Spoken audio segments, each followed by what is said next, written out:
Europeia à pandemia e as suas consequências económicas, políticas e sociais. Isto não é uma ciência exata. Utilizar o Zoom é complicado, como a ver, nem todas as pessoas ainda estão habituadas à sua utilização, mas acho que vamos conseguir, mesmo assim, organizar o nosso debate. Eu tinha pensado dividir este debate em três momentos. Num primeiro momento, pedi ao engenheiro Braga da Cruz e ao Leonardo Costa, aqui com o nome Isabel Martinho da Silva, para nos introduzirem a problemática, quer dizer, por um lado, a pandemia, onde é que estamos no desenvolvimento da pandemia na Europa, quais são as tendências, que o Luís Braga da Cruz tem se dedicado a isso, e ao Leonardo Costa para nos dizer quais são as consequências económicas e sociais da pandemia. Pois, num segundo momento, discutirmos a resposta europeia. É ela a altura das decisões que a União Europeia tomou, está a União Europeia a sair do impasse ou não? Tudo isto está hoje fortemente na agenda. E tinha pensado pedir à Teresa de Sousa e ao Francisco Seixas da Costa para nos introduzirem nessa discussão. E num terceiro momento, discutimos as implicações políticas, ou seja, aquilo que podíamos dizer a crise das democracias europeias, como é que as democracias europeias estão a ser fragilizadas e como é que a extrema-direita está a utilizar esta crise para reforçar as suas posições. O caso da Hungria, que é gravíssimo, não é? A Hungria transformar-se possivelmente na primeira ditadura da União Europeia e a extrema-direita noutros países a tentar ganhar terreno durante a crise. Aí tinha pensado pedir ao José Luís da Cruz Vilaça, ao Pedro Bacelar de Vasconcelos, à Isabel Valente e ao Guilherme de Oliveira Martins, que ainda não está online, mas vai estar, para introduzirem essa discussão. Talvez o Guilherme até pudesse também, para não ser tanto 4-1, o Guilherme participar no primeiro debate sobre a resposta europeia. Portanto, podíamos começar, e esperemos que agora que o som funcione, mas se não funcionar, vocês ouvem pelo meu telemóvel, pelo engenheiro Braga da Cruz, para nos dar um panorama de quais são as tendências neste momento da pandemia na Europa. Álvaro, muito boa tarde a todos. É muito agradável estar a participar consigo. Eu pedia, se não se importa, de pôr a primeira imagem, a primeira figura. Já vou pôr.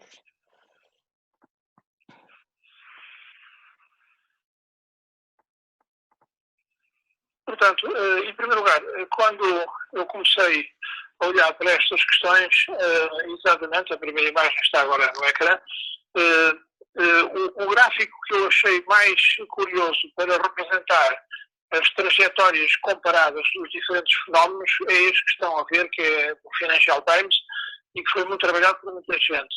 Nele se pode ver que há um feixe de curvas azuis na parte inferior que corresponde aos países asiáticos e a evolução dos diferentes países na zona mais alta. Isto está feito a representação a partir de uma origem comum, que é o dia em que cada universo de um país obteve 100 casos confirmados, e está numa escala logarítmica no que respeita às ordenadas para que possa haver comparação. É interessante que há dois tipos de curvas. Há as curvas que registram os casos confirmados, que é esta que aqui está, e que é sempre uma curva em S, ou seja, começa por ter leves crescimentos, depois tem crescimentos muito acentuados, e é nesta fase que estão aqui a ver, e depois tende para uma assíntota, isto é, países que já estão estabilizados, como ia a meio do mapa a Coreia, já está na sua assíntota, já não tem casos novos. Ora bem, qual foi a evolução de Portugal nos últimos tempos? Podia para mostrar a segunda figura. Exatamente, portanto, em grupos de 5 dias, correspondem às referências do gráfico anterior, nós começamos por ter crescimentos nos primeiros 5 dias de 35% a 40%, depois descemos para 25% a 30%, de 20% a 25%, e estamos neste momento, ao fim do sexto grupo de 5 dias, em crescimentos de 5% a 10%. há cerca de um mês, dizia-se que o ideal era estar abaixo dos 10%. Nós já estamos nessa fase. Eu vou agora representar essa nossa posição relativa no gráfico anterior, se faz favor. Não é esse, é o seguinte. Só um bocadinho. Exatamente. Tem aí assinalado com as corzinhas vermelhas a evolução do caso português. Qual é o comentário que isto oferece? É que nós, a partir do momento em que foram tomadas medidas de contingência, o nosso crescimento, que estava a ser muito elevado... Eu não estou a conseguir ouvir. O nosso crescimento, que estava a ser muito acentuado e que estava quase ao nível da duplicação de 2 em 2 dias, entrou em fase de patamar e, obviamente, confirma-se essa tendência para... Não se ouve. Dr. Álvaro, se puder aproximar, se calhar, o telemóvel, mas sem tapar a coluna, porque senão ouve-se pior. Assim? Ouve-se melhor? Luís, força. Portanto, aquilo que eu gostaria de ativar é que a nossa situação parece bastante favorável, porque estamos com uma situação que se aproxima, por exemplo, daquela que está por baixo, que é a Coreia. A posição relativa de outros dados, nomeadamente dos óbitos ou das posições regionais, ou do número de casos que estão em unidades de cuidados intensivos, segue o mesmo padrão. Portanto, seria fácil nós deduzirmos a partir deste gráfico a evolução seguinte. Mas eu gostava que evoluísse e mostrasse a figura seguinte, se faz favor.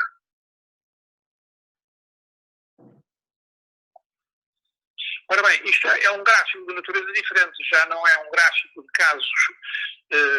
casos confirmados, mas é o caso de novos casos diários. Portanto, seria, se quiserem, a derivada da curva anterior, ou seja, a inclinação da curva anterior em cada momento.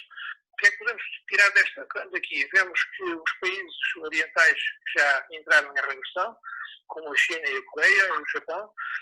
Vemos que há países que estão a atingir o pico, é o caso da Itália, da Alemanha, da França e da Espanha, e há casos que estão desgovernados, como o caso do Reino Unido ou dos Estados Unidos.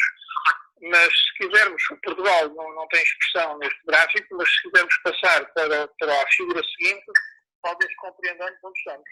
Aqui está. Isto é o caso de evolução portuguesa, com a localização do pico que ocorreu no dia 31 de março de 2020, com 1.035 novos casos.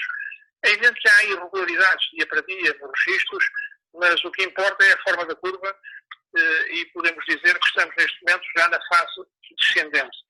Acontece que as fases descendentes são também irregulares. Isto não é uma curva em cima simétrica em relação ao valor máximo, porque o decrescimento é muito mais lento do que o crescimento.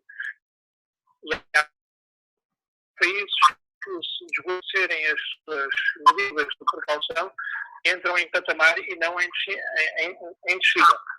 Chamo a atenção para que as taxas de variação em Itália foram ontem de 3%. Houve países como a Alemanha, a Espanha e a Suíça que tiveram taxas inferiores a 5%. Portugal estava no grupo da França e da Bélgica com taxas de 6% e o Reino Unido com 8%. Portanto, tirando algumas conclusões, eu diria que estaremos neste momento numa boa situação, uma situação que até a alguns parece como muito favorável, mas é necessário manter contenção para não acontecer o que acontece em países onde as coisas foram desguarnecidas. E então entramos numa nova discussão, é saber como é que se sai disso, não é? Pois, isso é outro tema, e agora íamos continuar talvez com o nosso debate. Muito obrigado pela atenção. Muito obrigado, Luís. E veja se, entretanto, consegue pôr o seu som a funcionar, porque isso é muito difícil ouvir através do telefone.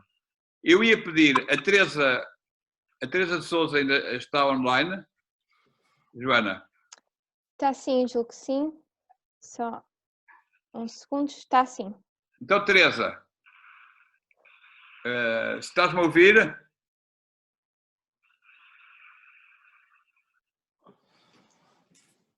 Se a Teresa ainda não está a ouvir, não está a responder, eu pedi então ao Francisco Seixas da Costa se podia... não, desculpa, foi aqui um salto, eu peço desculpa. Não era esta a ordem, tenho que pedir ao Leonardo Costa para nos apresentar quais são as implicações económicas e sociais da pandemia até agora e das medidas que foram tomadas pelo Governo para lhe fazer frente. Leonardo, por favor. Leonardo também está sem som. Leonardo.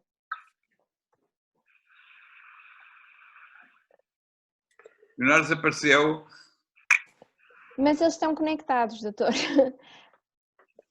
Embaixo há um microfone. Ótimo, já está.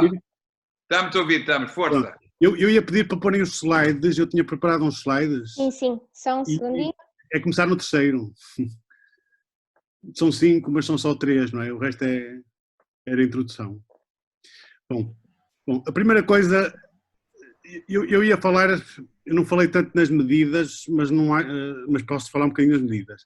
Mas eu ia falar de duas coisas, nesta questão e depois também um bocadinho na questão europeia, sendo que há oradores que iriam falar melhor sobre isso.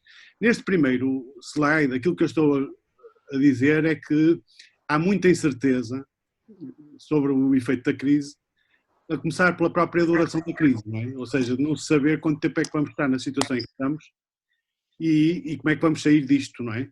E o problema é que aqui esta crise é um bocadinho diferente da outra, porque não é um choque na procura apenas, é um choque também do lado da oferta da economia, no sentido que os próprios segmentos das cadeias de valor foram interrompidos, não é? Ou há empresas a fechar portas ou a diminuir a atividade, há restrições de saúde pública na própria produção e na distribuição.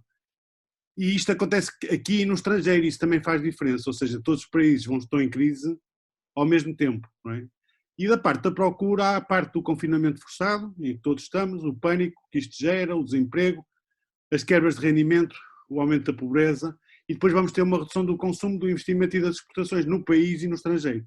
Mais uma vez, há aqui um problema de sincronização que é complicado. Quais são os efeitos sobre a economia portuguesa, não é? O Banco de Portugal fala numa coisa nunca vista, ou pelo menos nunca vista há muito tempo, não é? Destruição de empregos que pode ser muito cavada, não é? Fala em hecatombe nas exportações e fala no colapso do turismo, são cerca de 12% do PIB, o turismo, as exportações, estamos a falar em 40 e qualquer coisa por cento. Portanto, não é brinquedo. O estudo recente da Católica fala nos 4 a 20%, lá está, porque não sabe quantos meses é que isto vai durar. E isto, o Francisco Louçã no outro dia falava em 10%, mas o problema depois é que é a questão de, se passado o choque, se a gente recupera rapidamente. Eu penso que não, por uma razão. Em economias como a portuguesa, o ciclo tende a ser extremamente volátil e há impactos do gap do output no próprio potencial da economia. Ou seja, e se isso acontecer, se houver destruição de potencial, e pode acontecer e vai acontecer, a questão é saber em que magnitude, então a recuperação pode ser lenta. Ou seja, em vez de ser em V, é aquilo que se diz de ser em L. Não é? E, portanto, podemos passar um tempo nisto. Não é? Complicado. Depois, os últimos dois slides, era para passar então. As medidas, eu acho que as medidas, vamos lá ver, houve complicações com as medidas, no sentido de apanhar todos os trabalhadores, ou apanhar as empresas, mas eu não vejo no geral que as coisas estejam a ser mal tomadas face às restrições. Agora, o que é que eu estou aqui a falar? É a questão da Europa, não é? Que vai ser abordada por pessoas que sabem mais disso do que eu. Mas a primeira coisa é mais uma vez, vem ao de cima os conflitos de interesse entre Estados-membros, e o caso da Holanda acaba por ser paradigmático daquele grupo dos frugais, não é? Dos 4 Estados-membros, não é? Ora bem, a Holanda é o maior contribuinte líquido relativo do orçamento europeu, é preciso também ver isso. Era para deixar no slide que estava. Peço desculpa, houve aqui Pronto, problema. no fundo estamos a falar de quase 0,5% do PIB holandês ser contribuição líquida para a União Europeia, não é? Ora bem, só que, e vistas as coisas assim, eles são quem paga mais pela União Europeia, em termos relativos, são quem faz mais esforço. Só que depois, se formos ver as outras componentes, e isso tem a ver, por exemplo, com o mercado único, estamos a falar que 27% do PIB holandês são exportações líquidas, que é a diferença entre exportações e importações para a União Europeia. E que eles do resto do mundo são importadores líquidos, ou seja, eles são exportadores líquidos globalmente, mas são exportadores líquidos na prática para a União Europeia e depois importadores líquidos do resto do mundo. O que significa que eles ganham muito com o mercado único. E estas transferências não são faladas. Agora o próximo slide, que era o último, é só dizer o quê? Só dizer que acresce a isto que eles são um paraíso fiscal, não são o único na União Europeia, o que significa que, e isso, o que é que isso faz? Faz que, para atraírem as grandes corporações, nomeadamente americanas, aquilo que eles fazem é praticar impostos bastante baixos, o que significa que lhes permitem operar na União Europeia e fugirem de outros Estados-membros que cobrariam impostos mais altos. O que é que isto significa? Que aquilo que eles ganham, estamos a falar de cerca de 2,2 mil milhões de euros, que é mais ou menos o dobro daquilo que eles propõem oferecer como doação, é muito menos do que aquilo que eles retiram de impostos, não é, aos outros Estados-membros da União Europeia, que estamos a falar de 10 mil milhões de dólares, peço desculpa. E isto significa o quê? Significa que isto é dumping fiscal. Ou seja, isto é um outro problema na União Europeia, que é não haver esta coordenação fiscal e isto ser possível. Porque poderia ser importante, como fonte de financiamento para o que vem aí, cobrar impostos às grandes empresas, mas ou há articulação entre Estados-membros, ou então teria que ser a própria União Europeia a cobrá-los, como fonte de financiamento. Depois, as duas questões que eu tenho aqui já se colocam para a questão da resposta. Há a proposta de novo de mutualizar a dívida, ela percebe-se da parte dos Estados do Sul, porque eles já estão extremamente endividados. Aumentar a dívida dos Estados sozinhos é colocá-los um bocadinho sob pressão nos mercados financeiros. E isso significa subidas de juros. Não é? É certo que vai haver Banco Central, não é? E já prometeu que existia. Mas depois também há as questões holandesas da condicionalidade de recorrer a estes empréstimos que o Sul não quer, e não quer bem. E a última coisa que eu tenho aqui é que, não sendo assim então pelos eurobonds, porque há problemas constitucionais em alguns Estados, inclusive, e os aceitar, não sendo o financiamento por essa via, as outras alternativas passam pelo atual quadro institucional e eles passam pelo BCE, não é? que está a intervir e que vai ter que intervir provavelmente ainda mais, e também por instituições como o Banco Europeu de Investimento, não é? Que podem ajudar e bastante na reconstrução. E depende do que se conseguir fazer a este nível também. E era isto que eu tinha a dizer. Pronto. Portanto, em relação à parte das medidas do governo, eu não tenho assim grandes coisas a dizer, porque eu não acho que elas estejam propriamente globalmente. De início, obrigado. Houve alguma coisa de não apanhar toda a gente, mas é claro que há uma preocupação com as pequenas e médias empresas que tem que haver, naquele sentido que elas representam 90 e tal % do tecido produtivo português, não é? E que só elas geram emprego. E acabei, peço desculpa. E agora desliga o microfone, não é isso? É melhor, sim. Dr. Álvaro?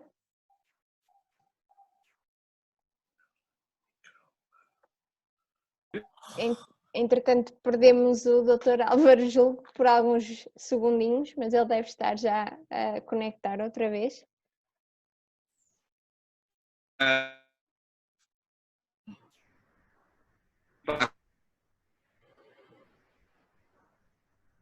Sr. Álvaro, estamos com dificuldades em ouvi-lo.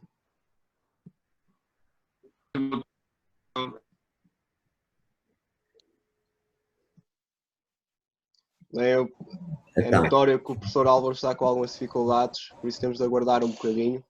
E entretanto a doutora Teresa pudesse só experimentar o microfone para ver se já está a funcionar. Alô, alô? Estamos a ouvi-la, está ótimo.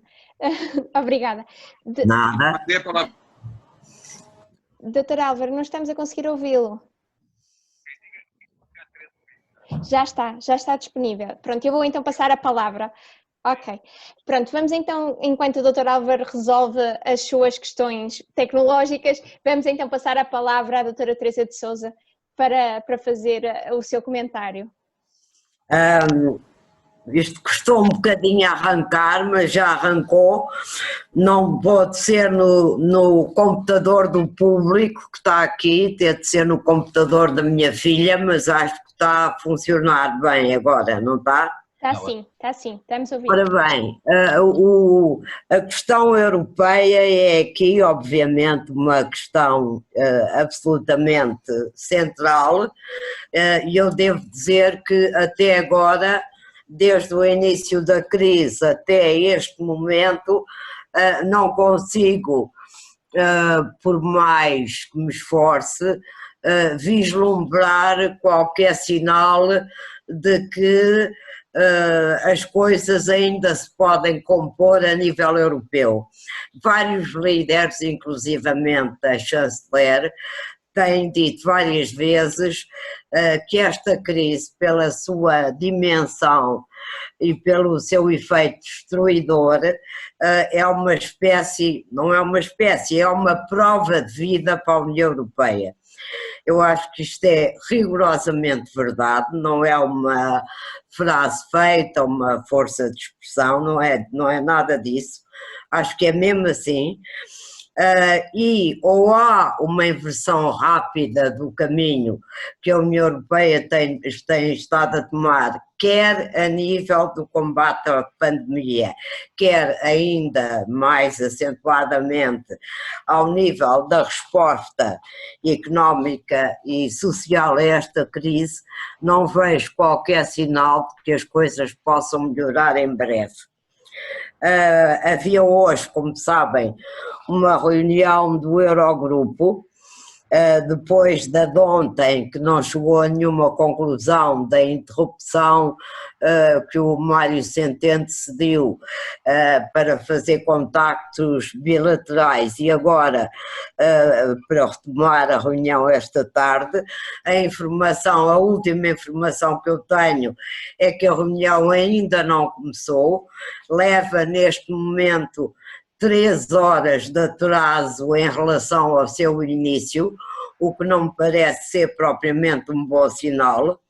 Eu queria referir muito rapidamente que a nível da própria pandemia e da resposta humanitária, humana, não é humanitária, é humana, a Europa começou mal, como toda a gente sabe, houve países que fecharam fronteiras sem sequer avisar o vizinho do lado, houve países que decidiram proibir a exportação, a saída do país de material médico fundamental para combater a pandemia.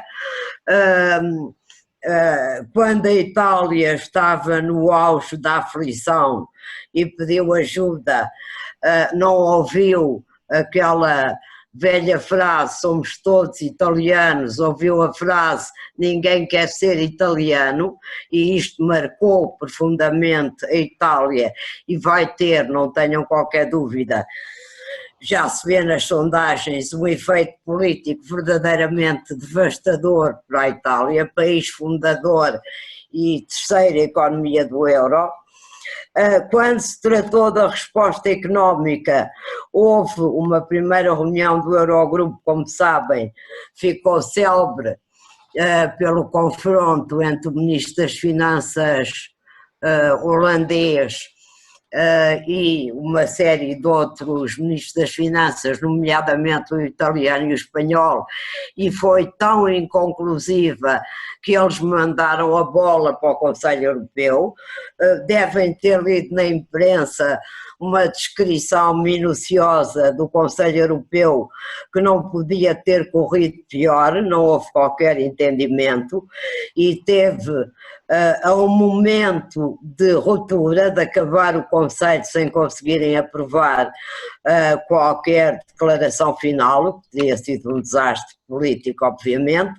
A chanceler salvou a coisa à última da hora, mas devo lembrar que a declaração que acabou de ser aprovada é típica da União Europeia, ou seja, evita o problema não mencionando nem o recurso ao mecanismo europeu de estabilidade, nem o recurso aos coronabonds, e limitando-se a dizer que a União usará todos os instrumentos ao seu alcance para enfrentar uma crise que é sublinhada no comunicado final, na declaração final, como sendo a mais grave da sua existência.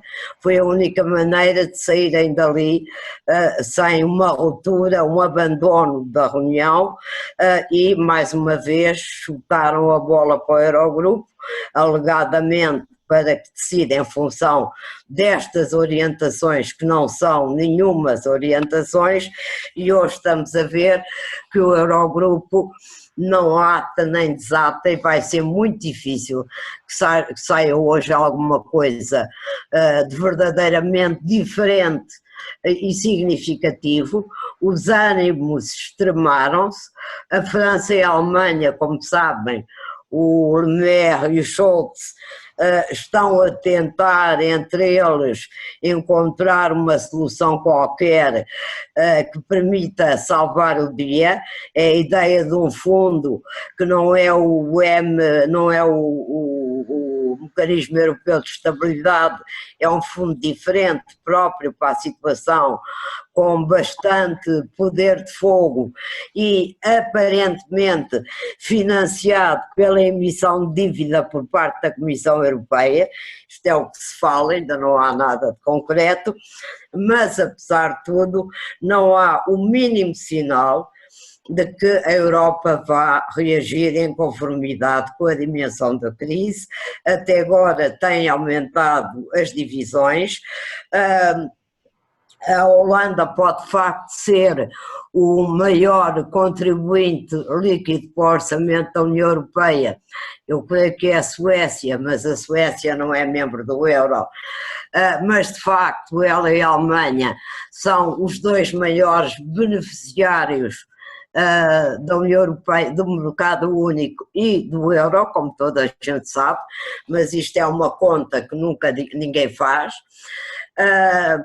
Há aqui, creio eu, ainda, para não ser totalmente pessimista, uma vaguíssima esperança de que a chanceler tenha um rebate de consciência ou uma inspiração, não direi divina, mas da história ou qualquer coisa assim do género, e perceba que chegou o momento dela, com muitos outros chanceleres já tiveram o seu momento na história da Alemanha, e que ainda possa fazer aquilo que até agora nunca foi capaz de fazer, andar o caminho todo, em vez de andar só meio caminho e depois ficar ali parada, e convencer os alemães, coisa que também ainda não conseguiu desde o início desta crise em 2009, que a Europa também lhes exige alguma coisa, mesmo que eles acreditem que não, e que são um país muito generoso, que dá muita coisa aos outros e não recebe nada. Ainda pode a chanceler ter aqui um momento de inspiração. Eu tenho muitas dúvidas, não é esse o historial da chanceler nos últimos anos, embora ela tenha qualidades indiscutíveis e valorize, seja, creio eu, ainda uma europeísta bastante convicta, mas creio que hoje, como nunca, a sorte da Europa está nas mãos dela, e não creio que essa sorte esteja propriamente garantida neste momento.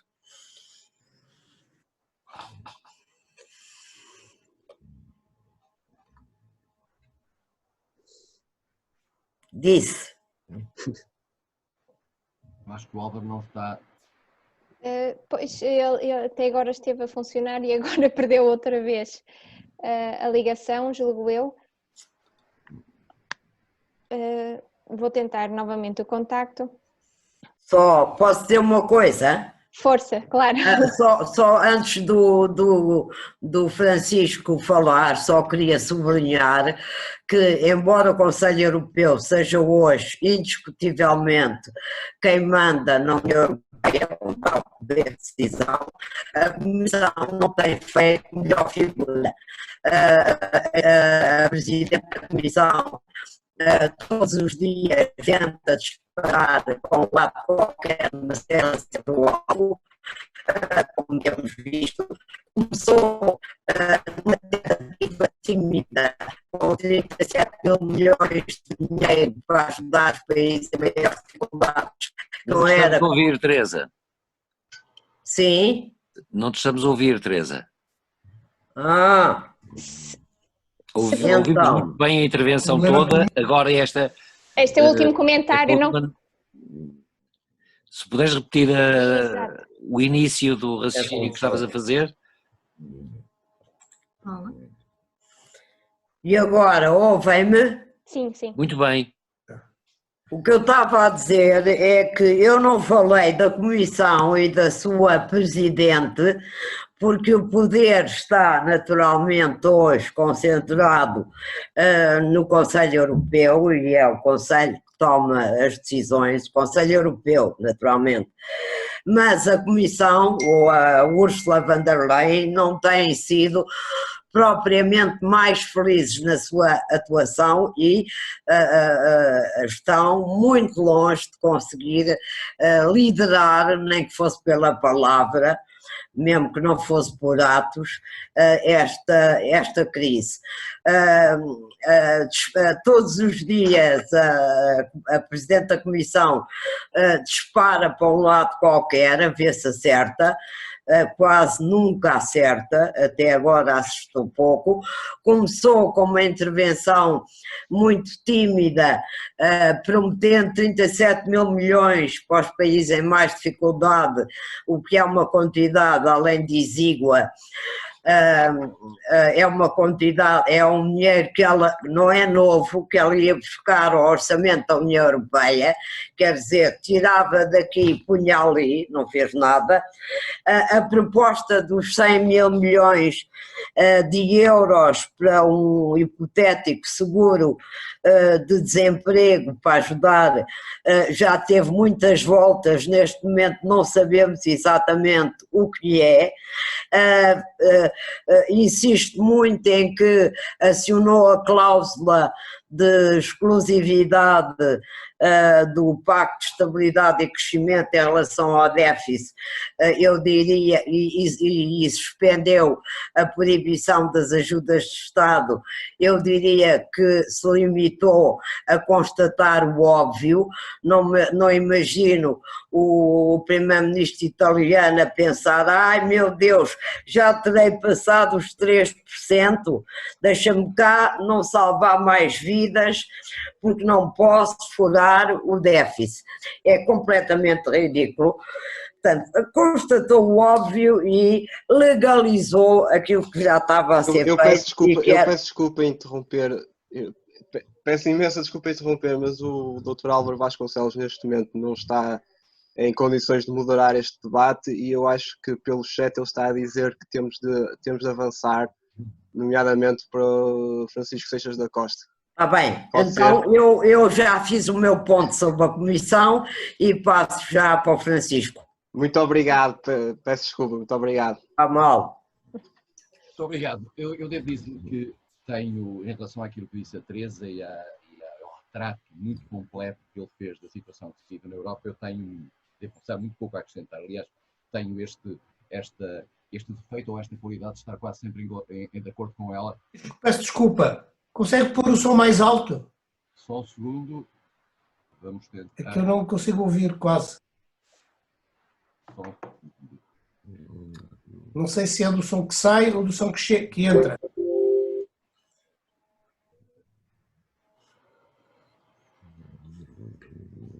Francisco, tente talvez aproximar-se do microfone, deve ser só isso. Eu não sei se estão a ouvir. Força. Não sei se estão a ouvir agora melhor.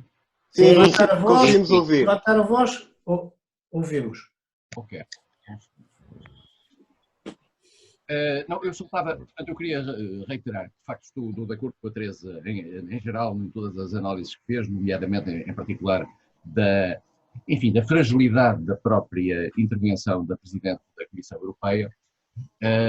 Nós pensámos todos num certo momento que a circunstância um pouco anómala e bastante rara do Presidente da Comissão Europeia ser alemão pudesse conferir maior vigor, eu diria, ao próprio caráter a própria posição catalisadora do Presidente da Comissão. E se calhar numa situação destas, isso até se justificaria mais.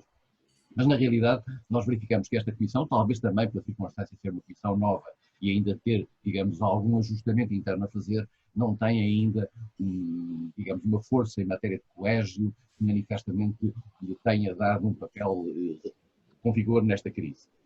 E, portanto, a sensação que se tem é que há também uma sensação de déjà vu relativamente às coisas do passado. Em particular, nós olhamos para aquilo que é a posição alemã ou aquilo que é a posição holandesa e nós, basta olhar o que se passou durante a crise das dívidas soberanas, basta olhar daquilo que se passou no caso grego ou mesmo no caso português, e nós, em lugar de termos os chamados verdadeiros finlandeses, temos hoje os holandeses, que também já lá estavam, e depois temos o Sr. Dijsselbloem, hoje temos outro senhor com outro nome estranho. Portanto, estamos aqui num déjà vu que tem muito a ver, vamos ser claros, com aquilo que é a diversidade da perspectiva dentro da União Europeia, que nestas situações em particular vem fortemente ao de cima. E isto para mim, devo confessar que não deu nenhuma surpresa em particular, deu-me alguma tristeza relativamente à incapacidade que a União Europeia vem a demonstrar nesta crise, ou vem a revelar uma vez mais numa situação de crise, mas não trouxe grandes novidades. Mas traz-me uma imensa preocupação relativamente ao futuro. Quer no plano global, no plano europeu geral, e em particular na própria imagem que a Europa projeta de si própria, quanto à sua capacidade de estar à altura nas situações mais prementes, quer, vamos ser claros, numa perspectiva um pouco mais doméstica, naquilo que nos toca a nós. Porque a decisão, o anúncio feito por parte da Presidente da Comissão, no sentido de libertar os Estados dos constrangimentos do Pacto de Estabilidade, como a Teresa de Sousa referiu e bem, era uma obviedade, assim, os Estados já tinham, a última preocupação que os Estados tinham era os 3%, mas o Pacto de Estabilidade, pode parecer uma ideia um pouco bizarra, mas o Pacto de Estabilidade, ao mesmo tempo, é um referencial que, em particular para os países mais endividados, funcionava como, digamos, uma espécie de termómetro relativamente ao modo como os seus compromissos europeus eram ou não cumpridos, e isso tinha efeitos no modo também como os diversos mercados se comportavam quando esses Estados iam comprar dívida para reciclar a dívida anterior e, em particular, para reciclar a monstra dívida anterior que alguns deles, no nosso caso, têm. A grande questão que se coloca aqui é uma questão de tempo, porque nós sabemos que há medidas do Banco Central Europeu, e essas medidas estão em prática, todos, e até agora têm tido alguma eficácia numa certa acalmia dos mercados, mas pode haver um dia em que de repente se constate, pela constante falência de todas as essas negociações a nível europeu, que nenhum mecanismo vai ficar em vigor que possa garantir que a dívida que passa para além daquela que é a dívida normal dos Estados, que estava considerada no Pacto de Estabilidade, é coberta por algum mecanismo de natureza europeia.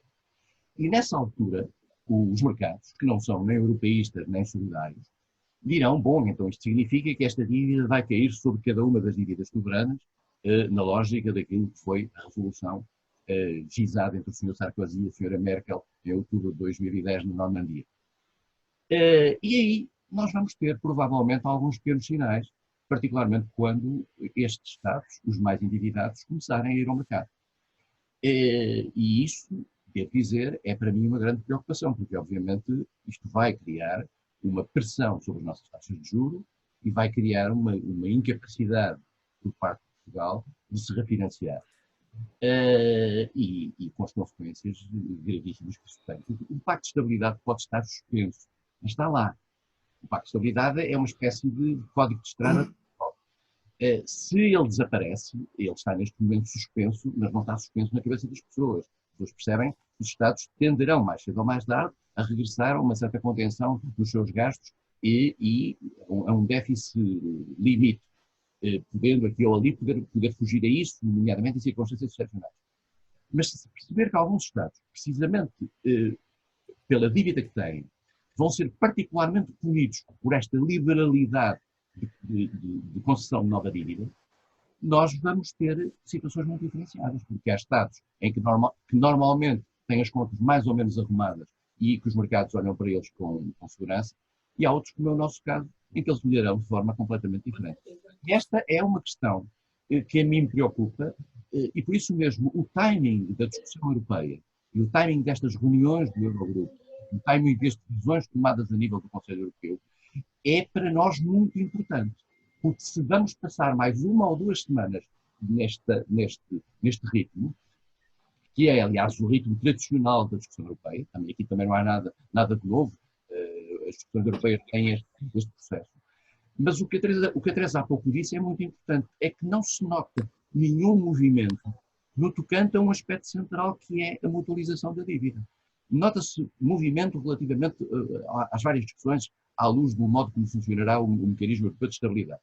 Nota-se movimento à luz daquilo que são as propostas da Comissão Europeia quanto à questão do emprego. Notam-se os números importantes do Banco Europeu de Investimentos, que tem alguma influência, embora não tenham efeitos no déficit público, na dívida pública.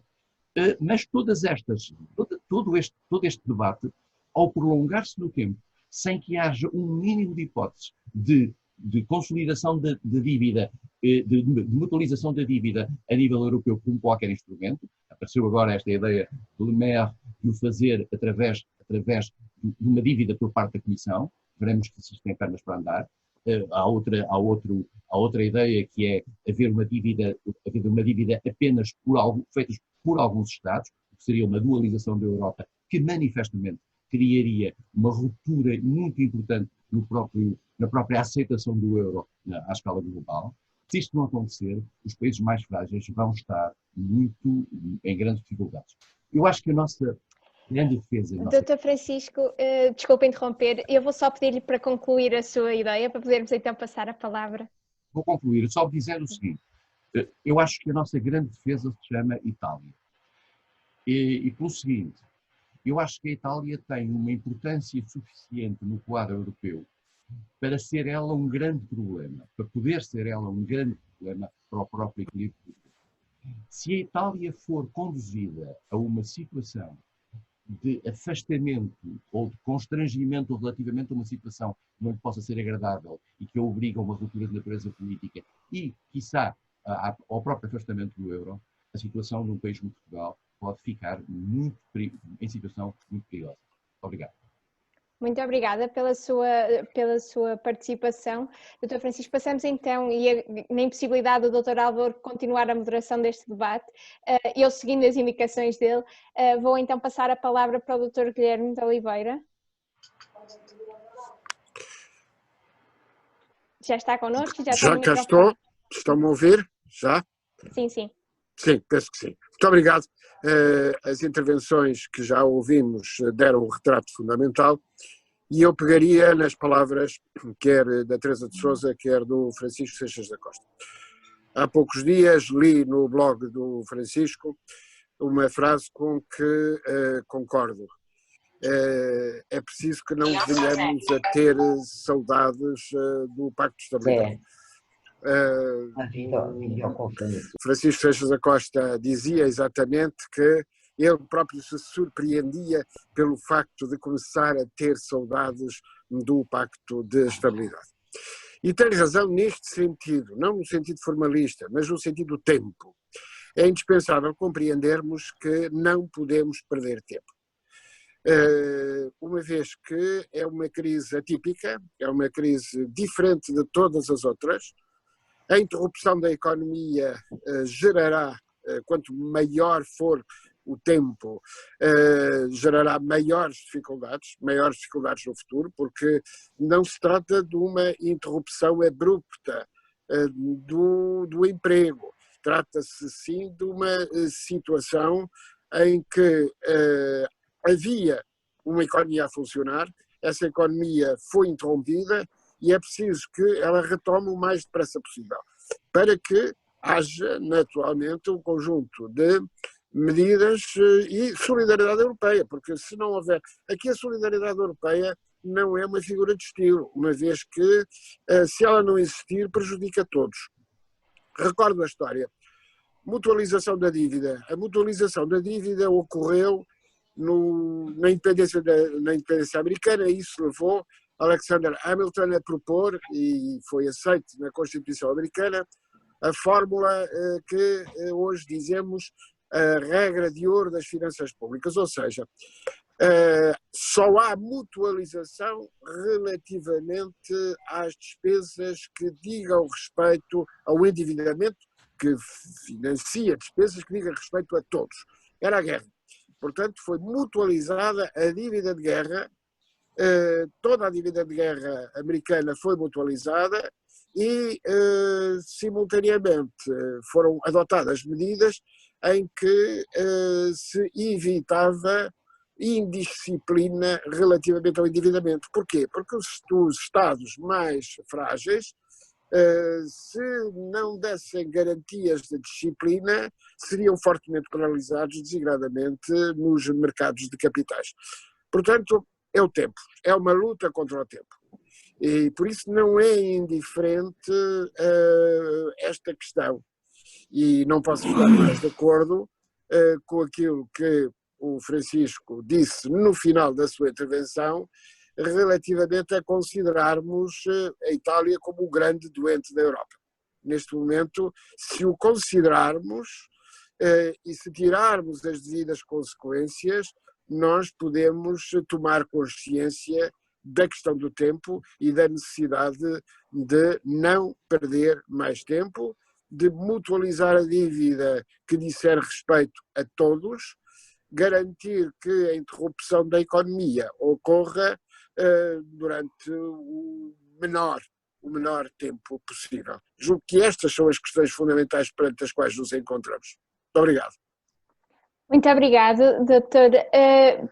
Tendo assim terminado as nossas intervenções iniciais, eu abri agora o debate aos restantes participantes, perguntando se alguém terá uma questão ou um comentário que quer fazer neste momento.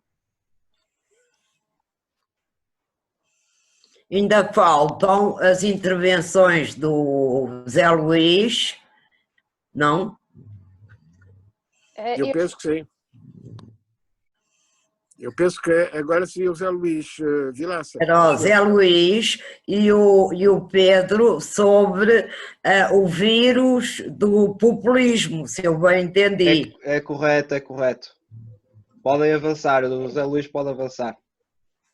Peço então desculpa pela interrupção e pedia então para o Dr. Zé Luís iniciar a sua intervenção.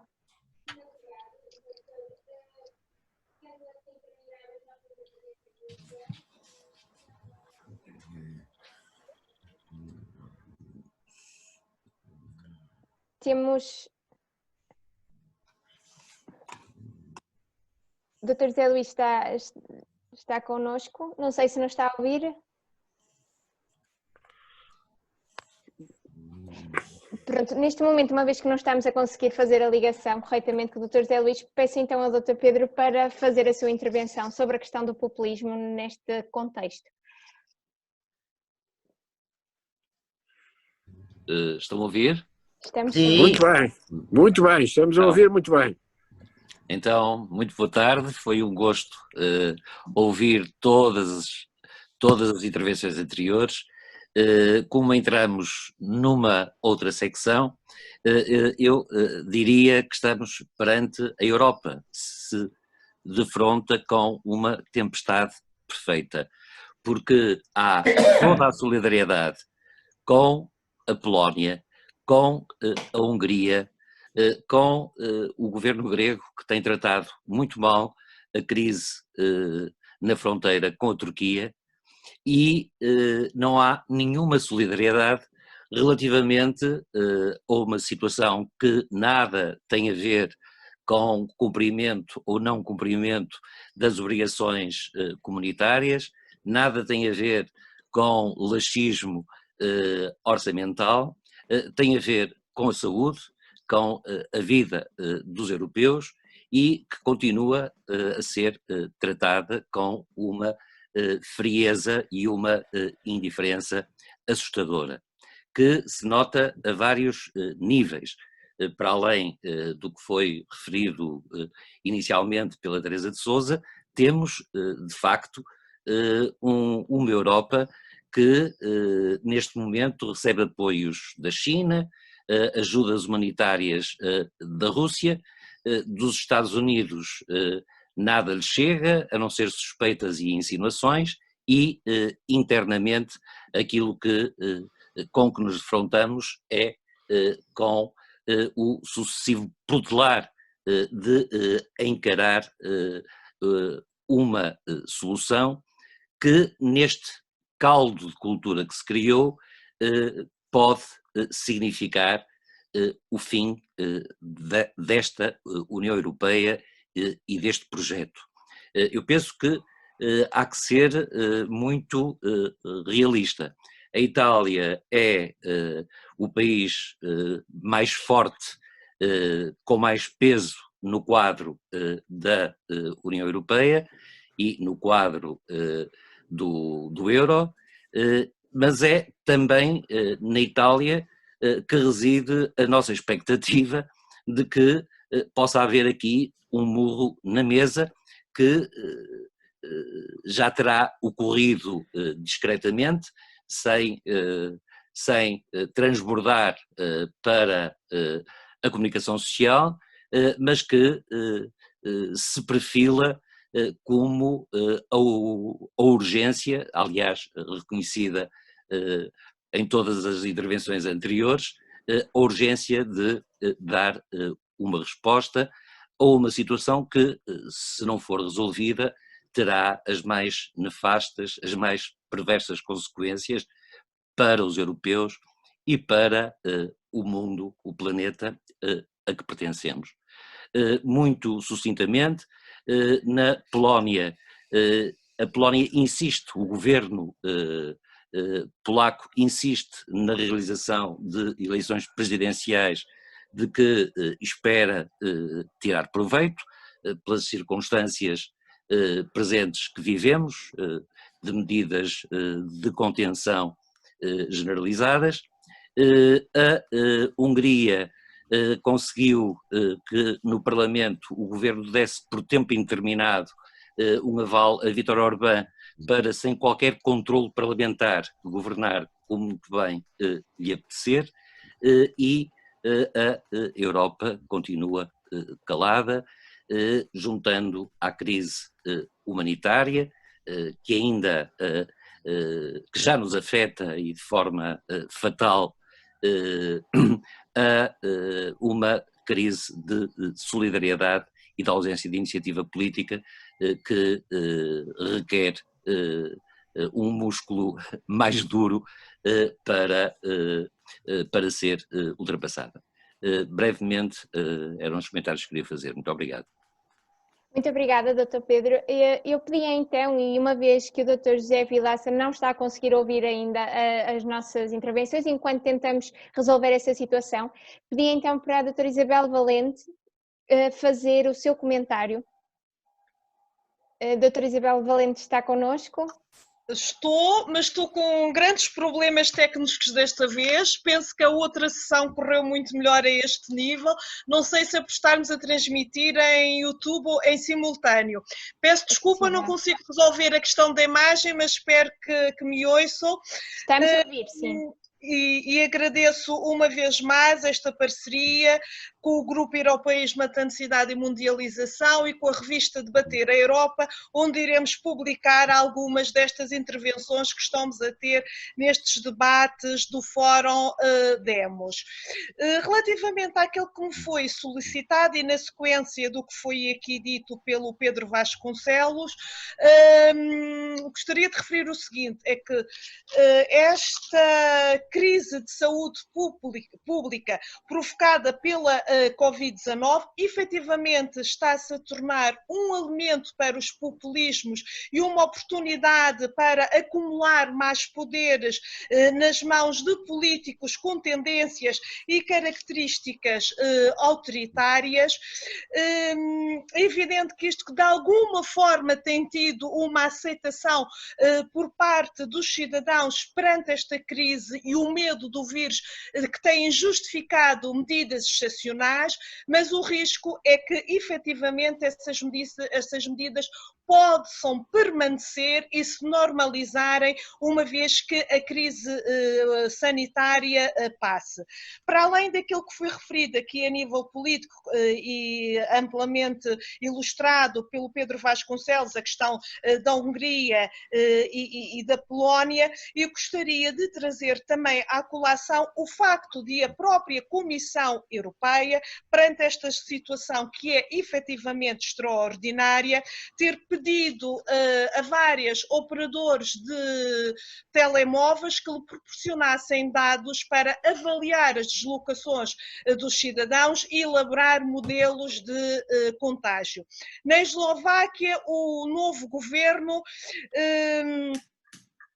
tomou a decisão de rastrear, ainda de que forma temporária, os telemóveis dos doentes de Covid-19 para confirmarem se estão ou não em cumprimento da quarentena. E exemplos destes têm-se multiplicado um pouco por toda a União Europeia, mas também pelo mundo.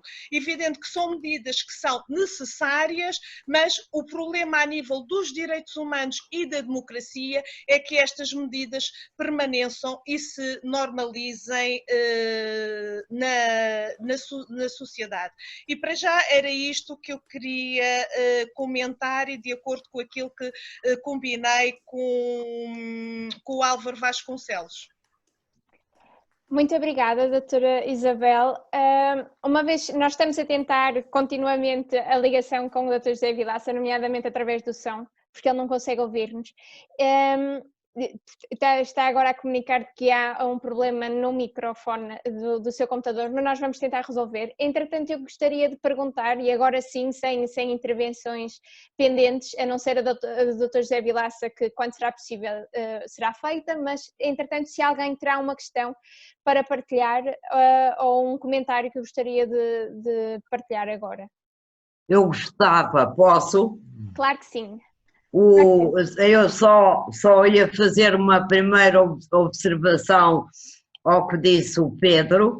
A Grécia pode-se portar mal com os imigrantes na fronteira com a Turquia, mas eu queria só lembrar que a União Europeia não lhe fica atrás em matéria de imigrantes. A Presidente da Comissão foi à fronteira, aqui há 3 semanas, e disse 2 coisas: que agradecia à Grécia ser o escudo contra a invasão de imigrantes. Esta expressão é verdadeiramente assustadora, e disse aos gregos que lhe dava 700 milhões de euros, portanto, para não chatearem mais. Portanto, o nível está mais ou menos todo à mesma altura, digamos assim.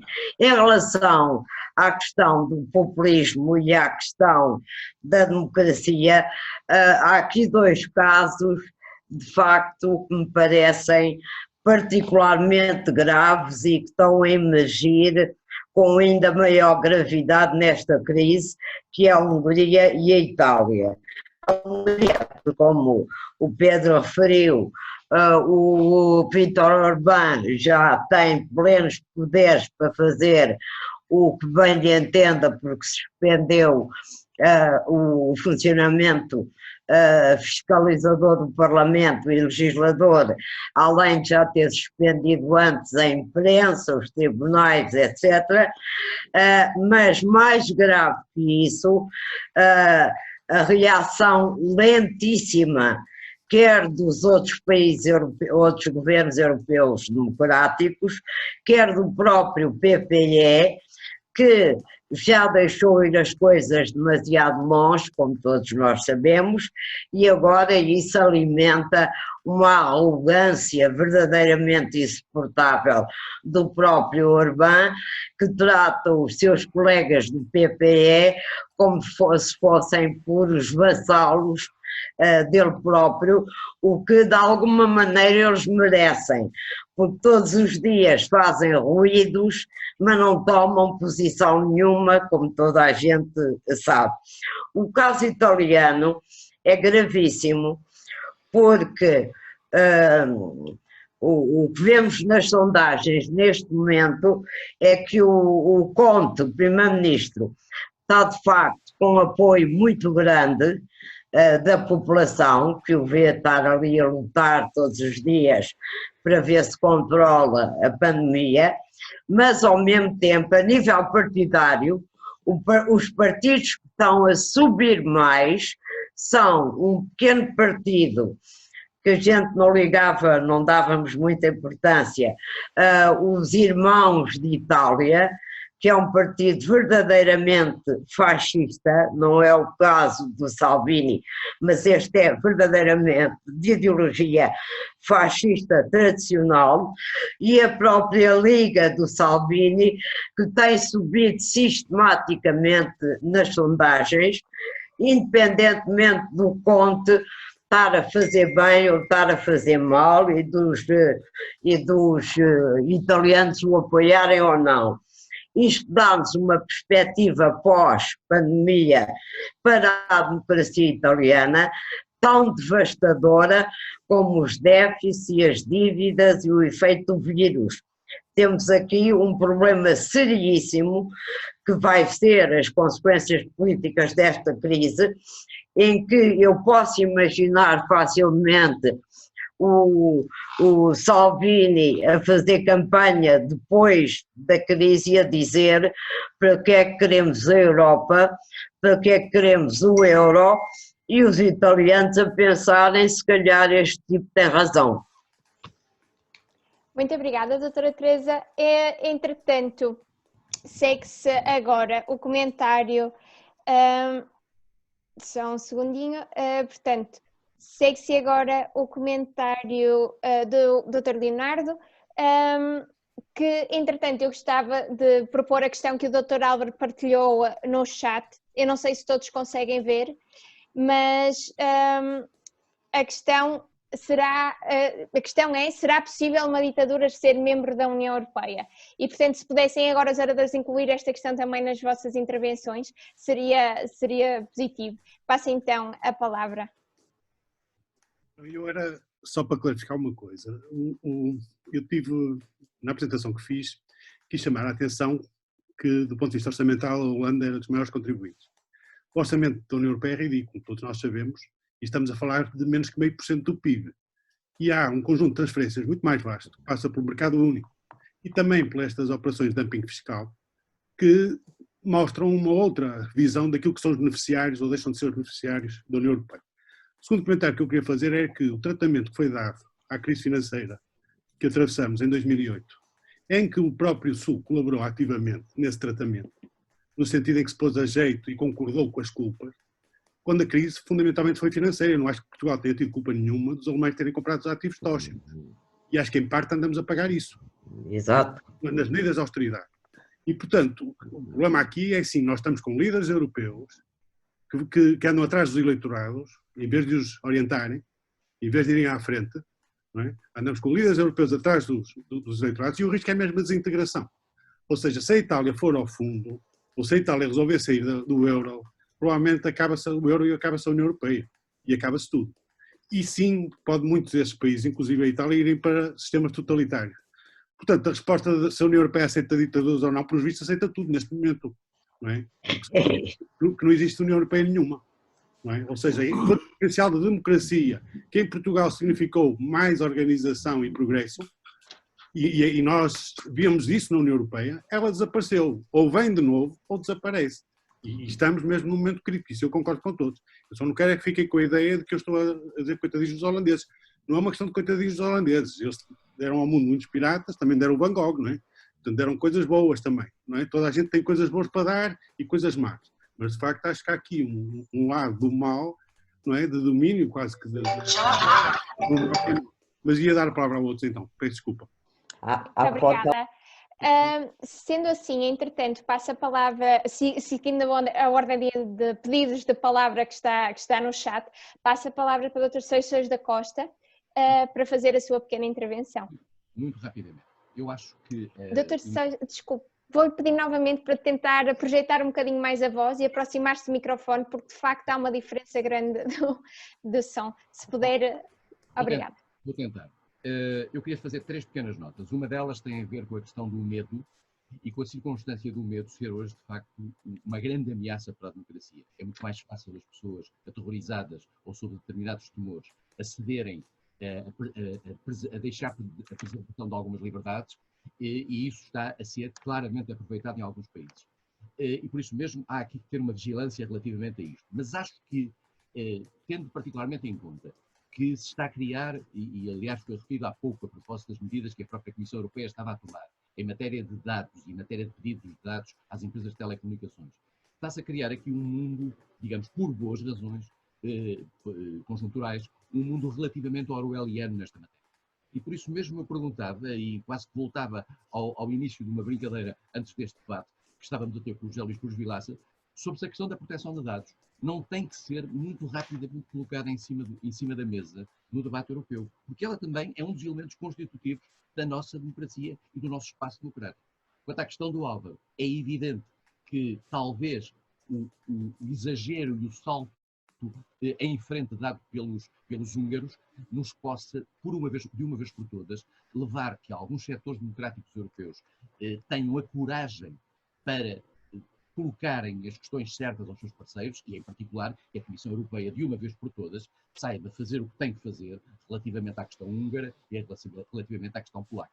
Há aqui uma questão de princípios e de valores. Não vale a pena ter uma Europa capaz no plano económico e viva ao nível do seu progresso económico, se não for uma Europa de valores, porque é isso que está estabelecido, digamos, na base e na matriz deste conjunto de países.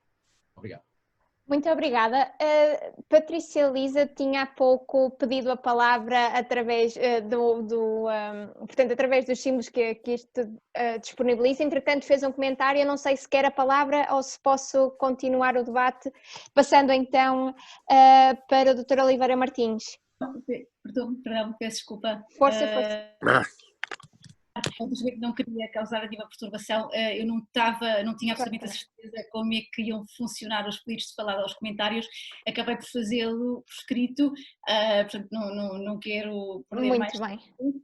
Mas de qualquer forma, obviamente que se for possível também poderei fazer outro pedido de palavra mais adiante, porque gostaria de fazer outra pergunta, mas muito bem. Claro que sim. Pronto, vamos então passar a palavra para o Dr. Guilherme de Oliveira Martins, que tinha também pedido para fazer mais um comentário. Muito rapidamente, apenas para dizer que a questão da democracia é absolutamente fundamental. E quando o Álvaro Vasconcelos faz a pergunta sobre a compatibilidade entre a ditadura e a União Europeia, naturalmente que não há, claramente não há, mas é preciso, obviamente, que nós tenhamos consciência disso e percebamos, em primeiro lugar, que há vários tabuleiros perante os quais nós nos encontramos, como numa simultânea de xadrez. Em primeiro lugar, temos a questão da saúde pública que tem que ser resolvida, mas que não pode ser justificação para a limitação dos direitos democráticos. Em segundo lugar, temos o tempo relativamente à questão económica. E em terceiro lugar, temos naturalmente a questão da persistência das instituições europeias e toda a fragilidade que daí advém. Muito obrigada, Dr. Guilherme. Passamos então agora para o comentário do Dr. Pedro, que tinha solicitado há pouco fazer uma nova intervenção. Sim, muito obrigado. Eu queria começar por agradecer à Teresa ter feito a conclusão do que disse. Estou inteiramente de acordo com o que foi dito. Queria referir, quando falo da tempestade perfeita, ela é mesmo uma tempestade perfeita. Ou seja, quanto mais tempo se prolongar esta situação de indiferença relativamente aos fluxos migratórios e deste cinismo que já inspirou o acordo entre a União e a Turquia há uns anos atrás e que se tem vindo a agravar, quanto mais tempo se prolongar esta situação política e económica em que nos encontramos, mais irão continuar a subir, como têm subido até aqui, os populismos pela Europa toda, designadamente na Itália, onde a situação é mais precária do ponto de vista da legitimidade democrática e da eventual necessidade de novas eleições, que, evidentemente, como a Teresa salientou, ameaçam ser uma tremenda desgraça. Portanto, queria apenas deixar esta nota. Os populismos crescem por cada dia que atrasamos a procura de uma solução. Os exemplos que estão em cima da mesa são os exemplos que nos vêm da China, da Coreia, do recurso à vigilância eletrónica para causar o mínimo de estragos na força de trabalho e na continuação normal do funcionamento da economia, e são esses os modelos que se perfilam para o caso que muitos esperam de a Europa fracassar. Muito obrigado.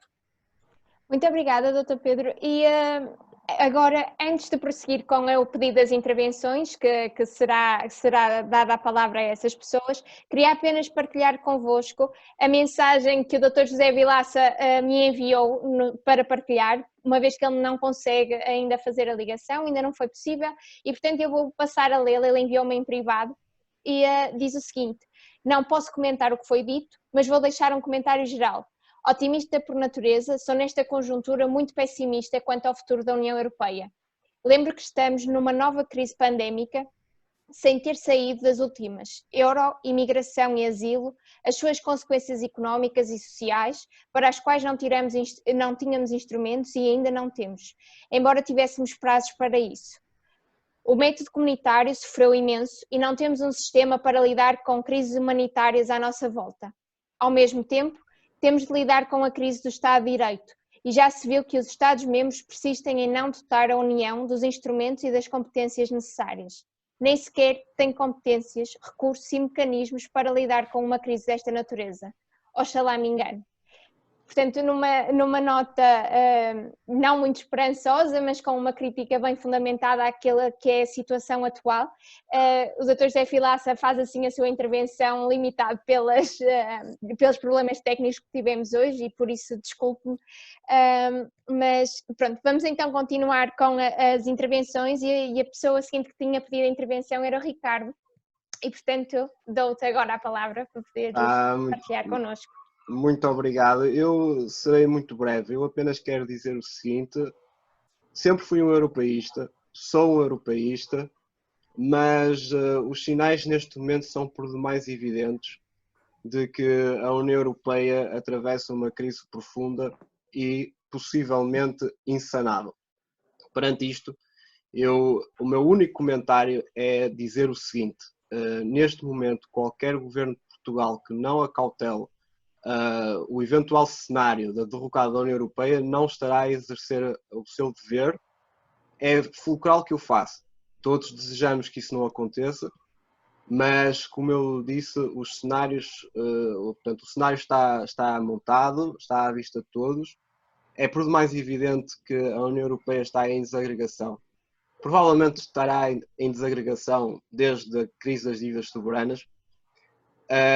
Foi possível ultrapassar, em alguns países, essa crise com graves problemas que persistem até hoje. Depois tivemos a crise das migrações.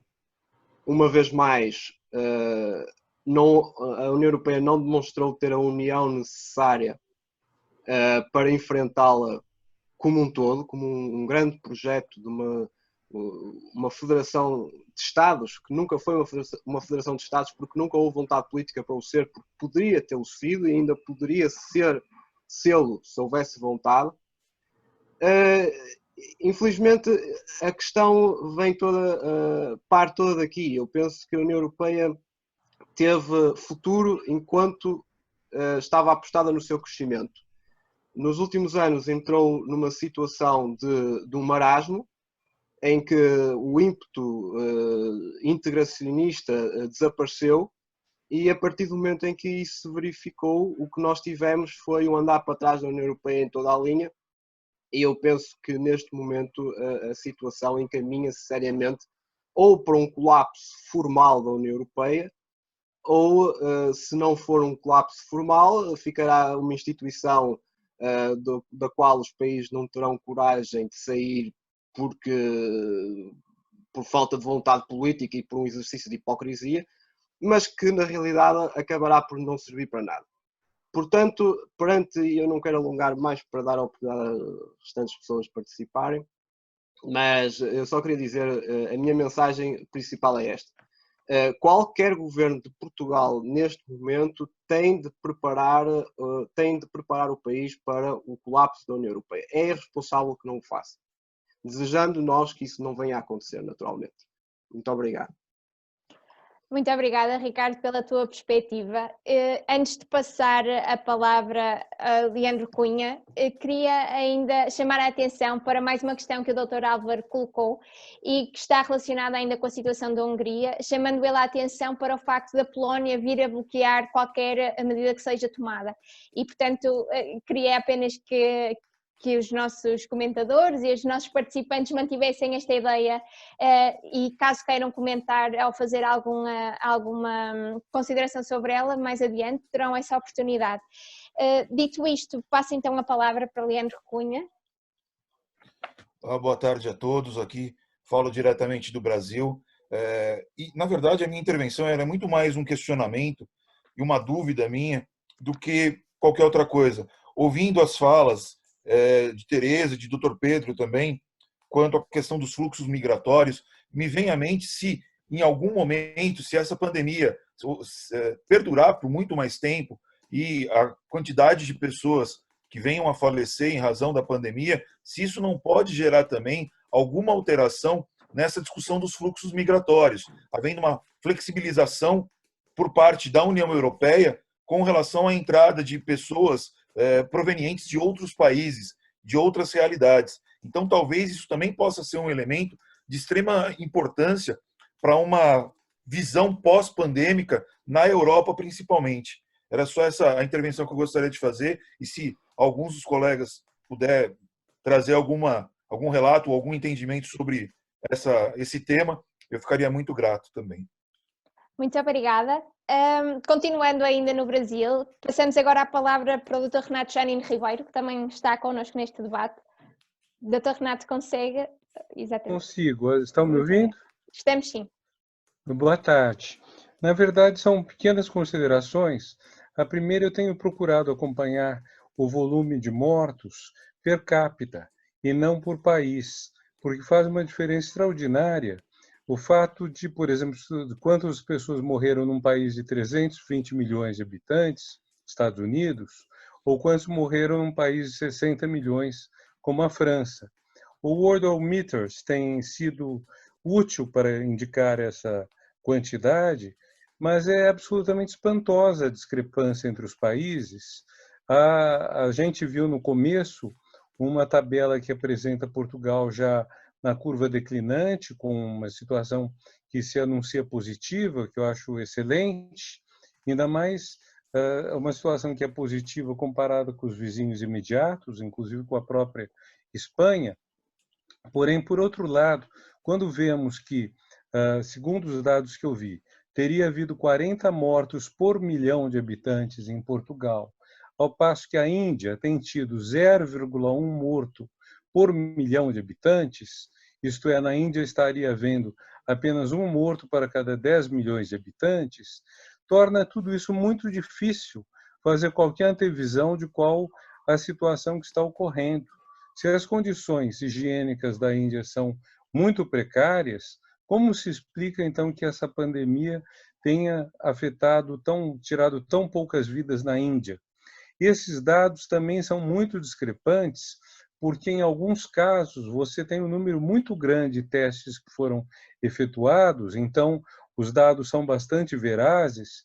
Em outros casos, como é o caso do Brasil, que tem até agora um número relativamente pequeno de mortos, 4 pessoas por milhão de habitantes, quer dizer, 1/10 do que tem em Portugal, mas o número de testes feitos no Brasil é muitíssimo pequeno, de modo que há uma possibilidade enorme de subnotificação. No caso do Brasil, quer dizer, nós podemos estar com dados muito falhos.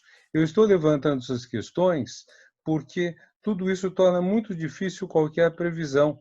Enquanto nós estamos lidando com a hipótese de que os países estão, enfim, de que existe um crescimento, uma curva ascendente, depois uma curva declinante, e aí nós teríamos, de certa forma, uma certa paz, e em função disso os países reforçaram as fronteiras para cada um tentar resolver o seu problema e no futuro talvez reabrirem as fronteiras, o que é a grande questão europeia. Quer dizer, a Europa foi feita para acabar com as fronteiras entre as dezenas de países que aí existem.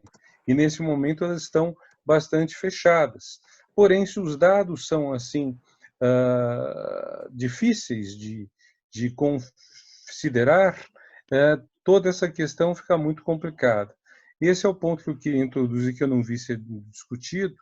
Agora, quanto à questão que o Álvaro tem colocado, se é compatível a ditadura com a União Europeia, e o fato de nós termos, nesse momento, 2 países que têm regimes ditatoriais ou semiditatoriais na Europa, francamente ditatorial a Hungria, me parece, semiditatorial a Polônia, e das leis que vigem a respeito exigirem unanimidade para a exclusão de um país ditatorial, isso tudo torna muito difícil, deixou-se chegar a um ponto que 2 países violam os princípios básicos da democracia. Isso torna as outras dezenas de membros da União Europeia, de certa forma, reféns desses 2, que não podem, então, ser punidos. E isso é muito grave, quer dizer, nós temos, então, 3 enormes problemas. O fechamento de fronteiras, o cheque, não digo mate, mas um cheque sério, colocado pelas ditaduras inscritas na Europa, isso, e quando se vai retomar a cooperação, inclusive econômica, dentro da Europa, para que, enfim, esse grande projeto da União Europeia, que garante, pela primeira vez em milhares de anos, uma paz de 75 anos no velho continente, quando se vai retomar essa situação positiva, e que acho que é o preocupante. Muito obrigada, Dr. Renato. Entretanto, e já em resposta àquela que era a pergunta ou a provocação para este debate do Dr. Álvaro, o Dr. José Vilaça voltou a enviar-me uma mensagem com a sua posição, a sua opinião sobre este assunto, na qual ele diz que não há um mecanismo de expulsão de um Estado-membro que deixou de respeitar as exigências de um Estado de Direito, mas apenas de suspensão, desde que todos os outros estejam de acordo. Por isso, só estou a ver uma solução. Saem os defensores do Estado de Direito e da democracia e fazem outra União Europeia. Após esta intervenção, queria também chamar a vossa atenção, a atenção de todos os participantes, que algumas das questões estão a ser respondidas no chat, estão a ser respondidas e comentadas, debatidas no chat, portanto, se quiserem acompanhar também essas intervenções, façam, é de facto bastante interessante e enriquecedor para este debate. E, entretanto, passo então a palavra para João Carvalho, que pediu também para fazer uma intervenção. Muito boa tarde a todos. A minha questão é muito simples. Às vezes, quando caminhamos na rua, às vezes quando andamos ao supermercado ou por necessidade máxima, ouvia no outro dia muitas queixas e muitos protestos contra a União Europeia neste cenário de crise. No entanto, a minha questão é a seguinte: será que este cenário de crise e a crise em si não revelam, além da disparidade que já estamos habituados e conhecemos, um problema também naquilo que é o desenho da estrutura institucional da própria União Europeia? Será que a União Europeia tem, fornecido pelos Estados que a constituem, os meios necessários para aquilo que as pessoas pedem e aquilo que a situação exige? Uma situação e um problema cada vez mais comuns, num mundo cada vez mais globalizado e num mundo que, sobretudo, exige respostas a problemas cada vez maiores, mas problemas esses que exigem cada vez mais união. Será que a União Europeia é aquilo que é necessário agora? E será que os Estados têm a vontade para lhe conferir aquilo que realmente exigem dela? Muito obrigado. Muito obrigada, João. Muito obrigada pelas tuas questões. A última pessoa que pediu para fazer uma intervenção foi então a Patrícia Lisa, para fazer uma nova questão.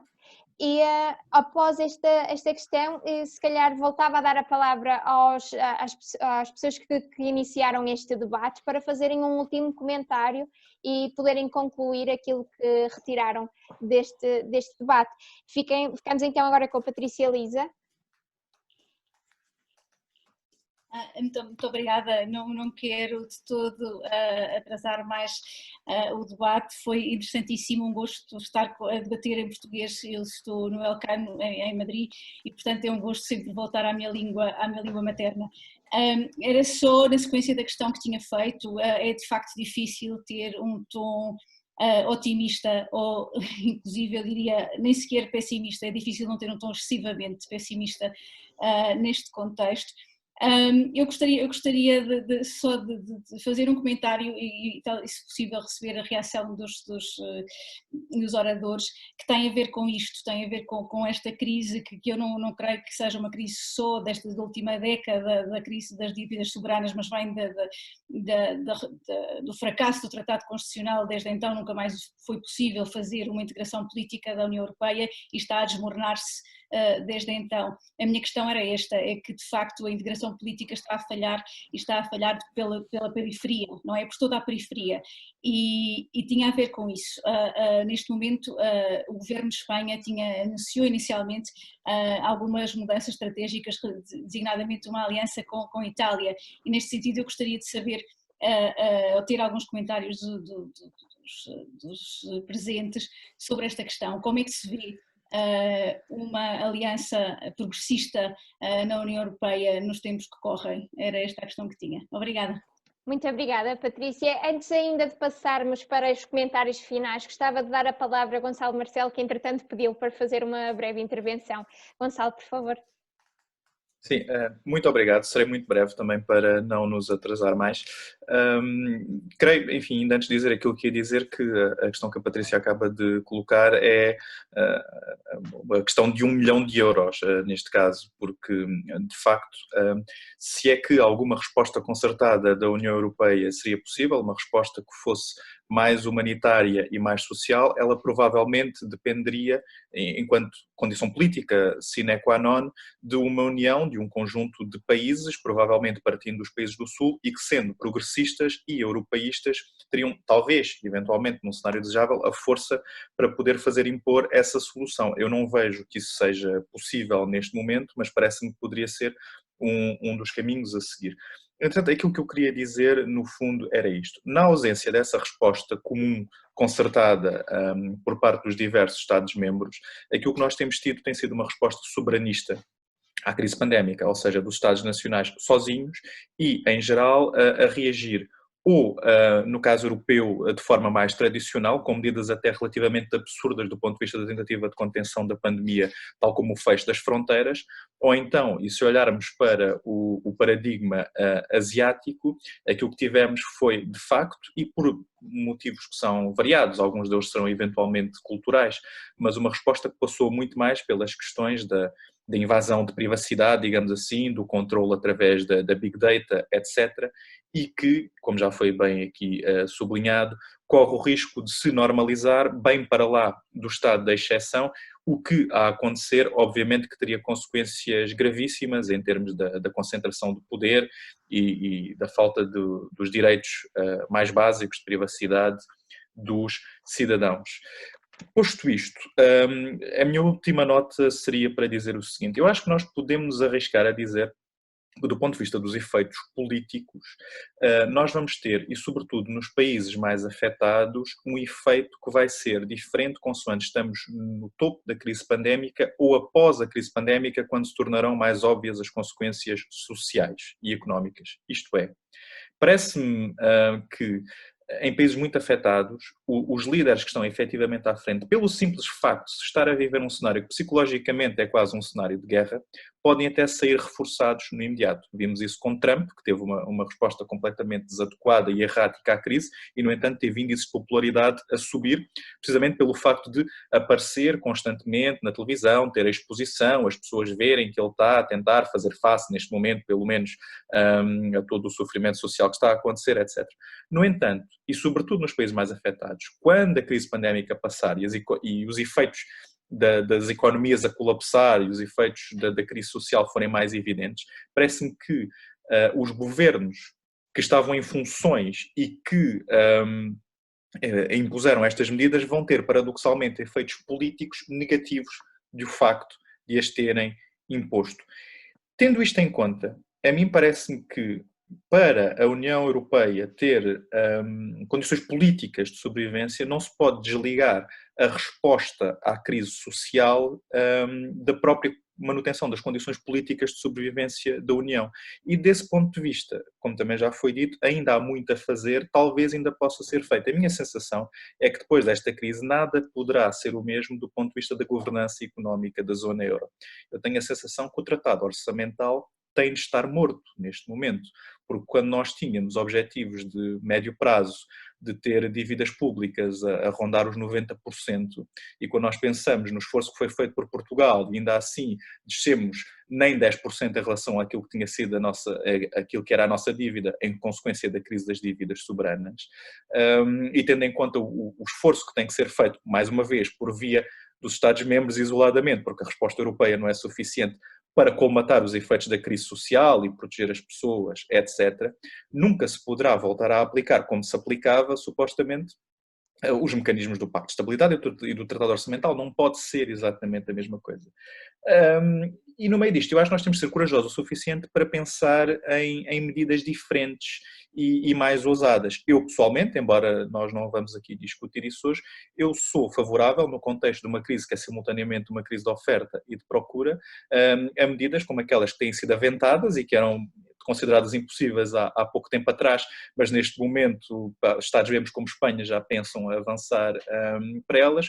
Uma questão enfim, há quem lhe chama o helicopter money, eu prefiro falar de um rendimento básico incondicional, há quem fale de um rendimento básico de emergência, mas que providencie, que desassocie, pelo menos temporariamente, o rendimento das famílias da necessidade de trabalhar, sendo que para muitos o trabalho está neste momento impedido, e que talvez permitisse, sobretudo se fosse coordenado a nível europeu e a partir da zona euro e não de Estados-membros, já eles completamente endividados, etc., como Portugal, permitiria talvez mostrar de forma muito concreta aos cidadãos de que forma é que a União Europeia tem uma resposta apropriadamente social e coordenada politicamente para fazer face a esta crise e minimizasse posteriormente as possibilidades de os líderes populistas de direita, com a sua retórica inflamada e xenófoba, etc., capitalizassem politicamente os efeitos da crise. Já foi um pouco mais longo do que queria, peço desculpa, era isto que eu queria dizer. Muito obrigada, Gonçalo. Antes ainda de terminarmos este debate com as rondas finais, portanto, repetindo aquelas que foram as primeiras intervenções, eu gostaria de chamar a atenção para a questão que o Dr. Álvaro colocou, retomando o tópico sobre a aliança, perguntando então se, chamando a atenção para o facto desta aliança não ter só Portugal, que é mais vasta, inclui Portugal, Espanha, Itália e França, e dizendo ainda que não é apenas uma aliança de esquerda, nem deve ser, que precisamos de uma aliança mais vasta. Tendo então esta questão em consideração, perguntava se passava a palavra para o Dr. Luís Braga da Cruz, que foi a primeira intervenção. Vamos retomar novamente pela ordem a que começamos. O Dr. Luís está a conseguir fazer a ligação connosco? Consegue ligar? Estão a ouvir? Estamos sim. Muito bem. Eu acompanhei o debate com todo o cuidado, embora a minha expectativa era que nos debruçássemos um pouco sobre o caso português e a forma como se pode processar a evolução da retoma daqui para a frente. Podemos dizer que, felizmente, a situação que se desenvolveu em Portugal foi de uma forma muito mais mitigada do que se previa há cerca de um mês. Isto é uma vitória. No entanto, estamos a sair de uma fase de mitigação para a fase seguinte, que é de supressão da emergência sanitária, mas simultaneamente descongelar a economia nacional. O que eu noto é que as pessoas podem abrandar os cuidados sanitários, o que por um lado é mau, mas sinto em todos os contactos que tenho tido através da CIP e contactos tido no setor que acompanho, que é o setor da fileira florestal, que há uma grande ambição em retomar a economia real. Isso é importante para que possamos encarar o futuro com alguma segurança. Mas há questões ainda por resolver no domínio sanitário, nomeadamente de como é que se pode criar imunidade nos portugueses e principalmente como é que se pode programar de uma forma gradual a abertura das diferentes atividades económicas sociais. Chama a atenção para que países que já decidiram reabrir o ensino primário, como a Dinamarca, a Áustria está a programar a abertura de pequenos serviços e comércio, e esse desafio também deve preocupar os portugueses e devo confessar que é claramente a questão mais importante de natureza política que o nosso governo vai ter encarar. Doutor Luís, peço desculpa por interromper, eu vou-lhe pedir mesmo que transmita a sua última ideia, porque já estamos a ficar apertados em termos de tempo. Já acabei. Muito obrigada. Muito obrigada. Sendo assim, passamos então agora para o Dr. Leonardo para fazer a sua última intervenção, no máximo de 3 minutos.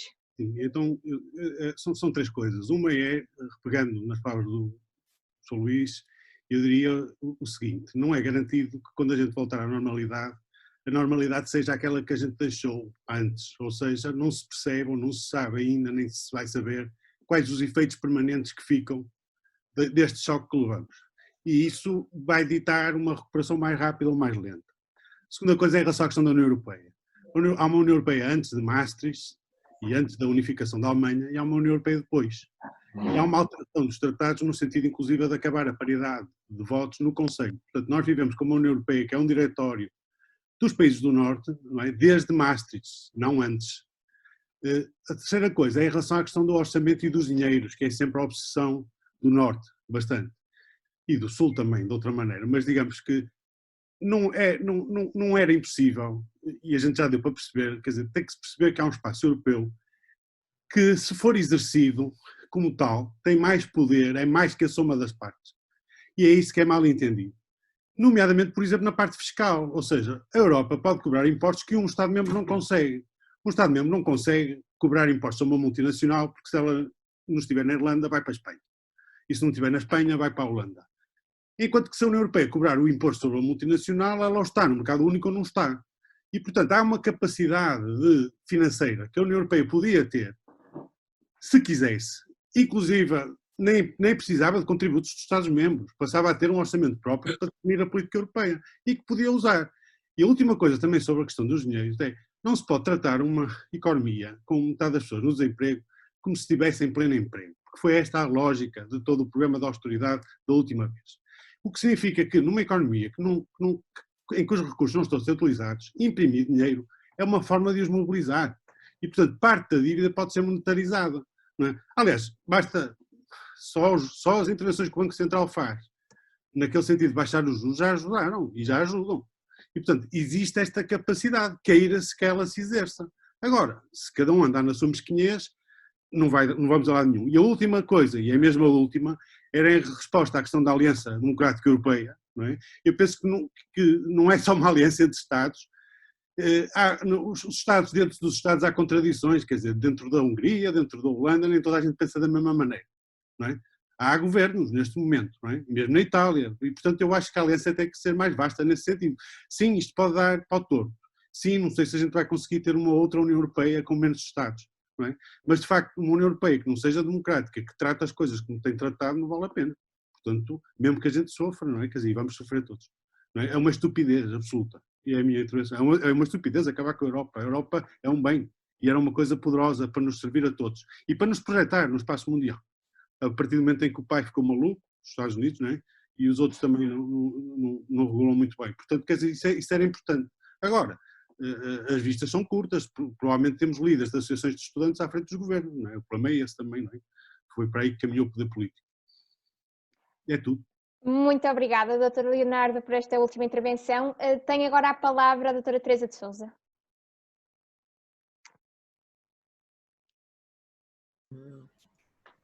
Já conseguimos Estão a ouvir? Sim, sim. Só duas coisas. A primeira é para dizer que há uma aliança possível muito mais vasta do que uma aliança entre a Espanha e a Itália. Eu só lembro num parágrafo a Carta dos 9 países da União Europeia, endereçada ao Charles Michel, antes do último Conselho Europeu, com posições sobre uma resposta comum europeia muitíssimo mais fortes e consistentes, e que incluíam não só os chamados países do Sul, mas também a França, a Bélgica, o Luxemburgo. Portanto, não é propriamente uma Europa do Sul contra uma Europa do Norte. Há um conjunto de governos europeus que ainda consegue ter uma ideia sobre a importância de salvar o que for possível na Europa.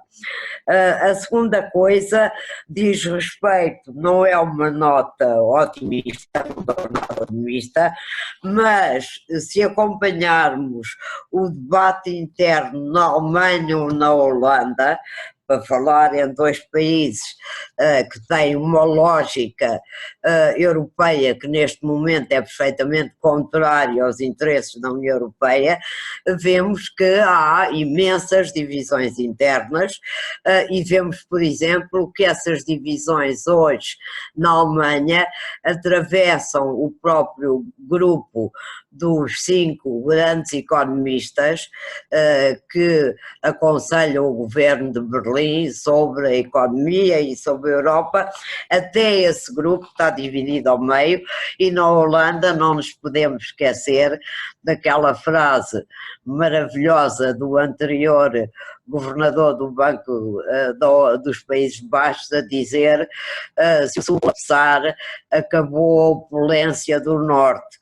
Portanto, um homem realista que compreende as coisas tal como elas são. Claro que este debate é um debate que situa entre os académicos, os intelectuais, os políticos.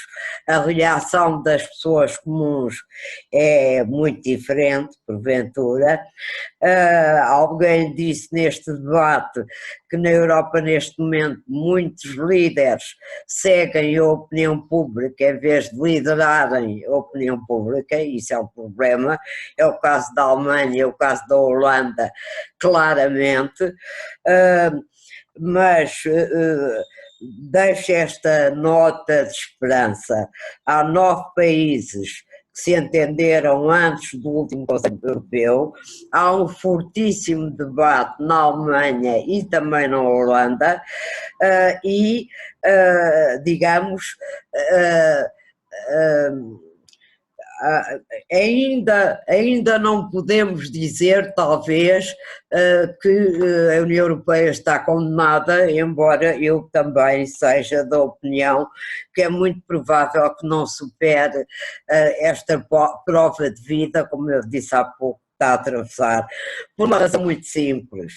E termino, não há União Europeia se houver um conjunto de países que ganham sempre e outros que perdem sempre. Obviamente não pode haver. Uma boa notícia: o Boris Johnson já saiu dos cuidados intensivos e ninguém quer mal ao primeiro-ministro britânico. Uma má notícia: o Eurogrupo ainda não começou. E com esta participação da Teresa de Sousa, passamos agora para o Dr. Francisco Seixas. Obrigado. Portanto, o Boris Johnson sai dos cuidados intensivos e a União Europeia mantém-se nos cuidados intensivos, que é 3 pontos muito rápidos. Em primeiro lugar, um que tem a ver com uma resposta direta à questão da mudança institucional e da necessidade objetiva que todos veem da Europa dar saltos em frente, etc. Vamos ser claros, não há ambiente neste momento a nível dos 27 Estados-membros no sentido de poder dar um salto de natureza institucional. Era preciso um novo tratado, era preciso um ambiente para um novo tratado, e esse ambiente não se consegue fazer, e em particular claro, nunca passaria ao nível dos parlamentos dos 27 Estados-membros. Portanto, acho que temos que viver. O Tratado de Lisboa, por muito mau que seja, e tem grandes defeitos, é um tratado que tem todas as condições para sobreviver, mais pela circunstância de não haver possibilidade de haver uma alternativa em termos institucionais. O segundo ponto que tem a ver com a questão da livre circulação. Há pouco foi falada a questão dos migrantes e da política migratória futura ligada a esta situação de crise. Eu devo dizer que penso que vai haver mesmo problemas dentro da própria União Europeia que vão subsistir e pôr em causa uma das 4 liberdades. A liberdade de circulação vai muito provavelmente, em alguns países, ter sérias dificuldades para ser retomada da forma normal. E eu vejo que a questão de Schengen poderá vir a ser um tema polémico em alguns países europeus. Terceiro ponto, antes de dar a última sugestão, é a questão dos valores. Eu quase que me seria tentado a pensar que hoje em dia o futuro da União Europeia estaria, eu diria, numa espécie de regresso àquilo que foi a própria aliança que criou a própria União. Eu vou explicar o quê. Eu não sou favorável a uma união progressista dentro da Europa. Isso seria partir a Europa e seria partir, até porque as próprias dinâmicas a nível dos tempos de governo são variáveis e são momentâneas em alguns casos. O que eu acharia é que há aqui um debate fundamental que tem como sede o Partido Popular Europeu. É no Partido Popular Europeu, também em alguns casos no Partido Socialista Europeu, o caso maltese, etc., mas é no Partido Popular Europeu que está a grande questão. É preciso afastar as ovelhas ranhosas. E é preciso chamar o Partido Popular Europeu, que é um elemento constitutivo da Europa democrática, da direita democrática, do centro democrático, para este grande debate de reconstrução de valores dentro da Europa.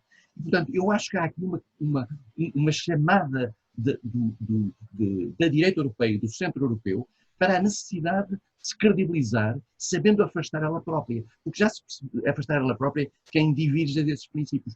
Já se percebeu que o problema não é institucional. Não é possível hoje em dia, nós estamos bloqueados, estamos, digamos, reféns de um ou outro país que apoia aqueles que também querem prevaricar. E por isso mesmo o debate tem que ser político e tem que ser nas famílias políticas. E finalmente, mas isto é uma sugestão para o Álvaro e para quem gera estes debates. Eu acho que nós devíamos ter destes dias um debate sobre o efeito que esta crise teve, está a ter e pode vir a ter na questão da globalização e nos limites da globalização e nos recuos, digamos, a uma atitude mais de autarcia, mais de regresso às fronteiras nacionais, que já estava colocada por Donald Trump, mas que isto veio, a meu ver, acelerar. Muito obrigada, Dr. Francisco. Fica a sugestão para debates futuros, que certamente será retomada. Passamos agora para o Dr. Guilherme de Oliveira Martins. Muito obrigado. Só 3 minutos, rapidamente. Dr. Guilherme? Estão-me a ouvir? Agora sim. Agora sim. Rapidamente, 3 minutos para dizer o seguinte. Há um problema, a Europa está nos cuidados intensivos, mas há um sinal de esperança, porque temos que sair. Em segundo lugar, há de facto uma questão de sobrevivência. Nós precisamos da Europa para resolver o problema dos europeus. A aliança tem que ser uma aliança da democracia, uma aliança baseada nos cidadãos e, simultaneamente, na defesa dos interesses comuns. Não posso estar mais de acordo com o Francisco Seixas da Costa quando diz que, sendo uma questão política, também é uma questão das famílias políticas, e as famílias políticas têm que compreender aquilo que são as raízes, as origens da própria União Europeia, que é um projeto de paz, um projeto de segurança, um projeto de desenvolvimento e um projeto onde os valores democráticos têm naturalmente um peso absolutamente decisivo. Portanto, eu diria que devemos ter um sinal de empenhamento, dizer que a Europa é uma questão de sobrevivência, é uma questão na qual a subsidiariedade tem que estar clara. E a subsidiariedade significa não esquecer o Estado-nação, mas simultaneamente garantir que a partilha de responsabilidades é fundamental. O Banco Central Europeu, neste momento, terá novamente um papel absolutamente crucial. E termino como referi na minha primeira intervenção. É uma questão de tempo. E por isso a notícia de que ainda não recomeçou o Conselho Europeu é uma notícia de facto de veras preocupante. É isto. Muito obrigado. Muito obrigada. Passamos agora para o Dr. Pedro Bacelar Vasconcelos para fazer a sua última intervenção. Muito obrigado. Queria, relativamente à intervenção do Renato, dizer que, de facto, há uma intensa especulação em termos de análise dos dados estatísticos, e os dados estatísticos são extremamente parciais.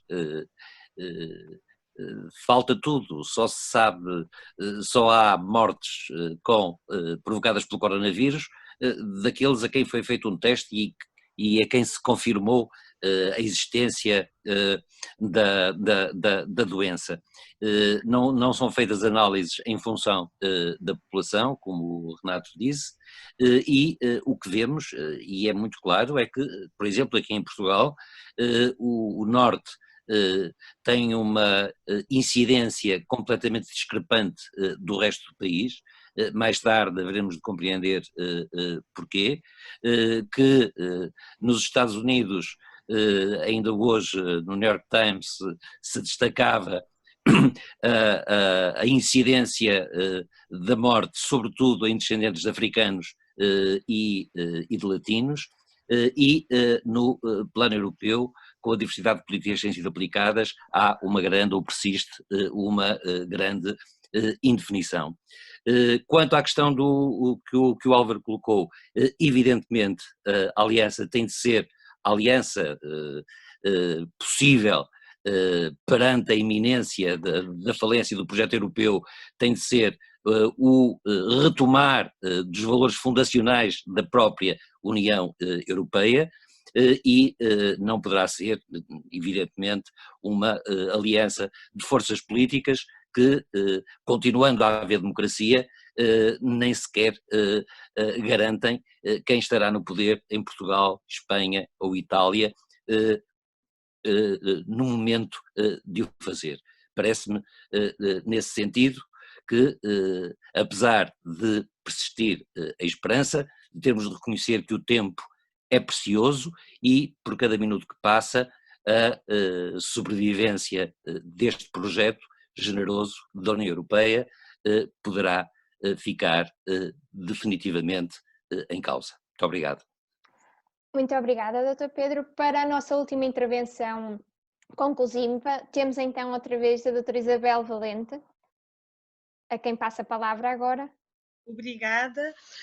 Nesta sequência desta reflexão sobre o futuro da União Europeia, não poderia estar mais de acordo quanto ao facto de a mesma precisar de ser refundada noutras bases, indo repescar os seus valores fundacionais, mas com uma perspectiva muito mais clara de uma Europa social, com políticas públicas fortes, com Estados centrados no aprofundamento da coesão social e além de uma maior democracia e uma maior participação dos cidadãos.